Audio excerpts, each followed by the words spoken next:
Ya pemirsa, sebanyak 2 tempat hiburan malam di kawasan Ujung Menteng Cakung, Jakarta Timur ditutup paksa aparat pemerintah kota Jakarta Timur pada Minggu malam. Penutupan serta penyegelan paksa dilakukan lantaran 2 tempat hiburan malam tersebut kedapatan nekat beroperasi di tengah masa PSBB transisi. Larangan beroperasi sementara bagi tempat hiburan malam di tengah pandemi COVID-19 ternyata tak sepenuhnya dipatuhi oleh para pemilik usaha tempat hiburan malam di Jakarta. Hal tersebut terbukti dari hasil sidak yang dilakukan aparat pemerintah kota Jakarta Timur. Petugas mendapati 2 tempat hiburan malam yang nekat beroperasi di tengah masa PSBB transisi.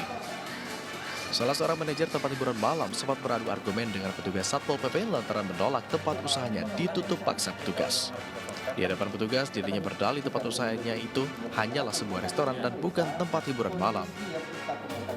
Jadi hasil koordinasi dengan pariwisata pun disampaikan bahwa untuk live music itu masih belum diperkenankan, masih belum diperkenankan untuk membuka, ya kecuali kalau ada kafe dan resto, dan juga kaitan dengan makan minum pun juga dilihat apakah memang ada pelanggaran, misalnya ada minuman keras dan sebagainya, itu harus kita tindak. Hingga kini Pemprov DKI Jakarta masih melarang beroperasinya tempat hiburan malam lantaran dikhawatirkan memunculkan penularan COVID-19 yang masif. Petugas mengancam akan melakukan penjabatan izin usaha apabila di kemudian hari tempat hiburan malam tersebut ditemukan kembali beroperasi. Sementara di Pangkal Pinang, Bangka Belitung, polisi mengamankan 11 orang remaja di sebuah klub malam.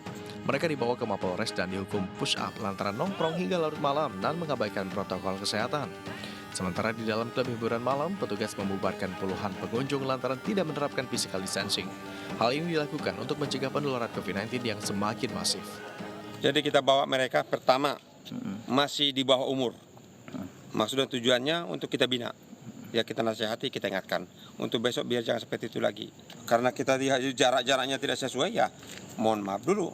Terpaksa kita bubarkan. Ya kita bubarkan sesuai ketentuan karena tidak menyikapi daripada protokol kesehatan menjaga jarak. Tim Liputan, Anyus melaporkan.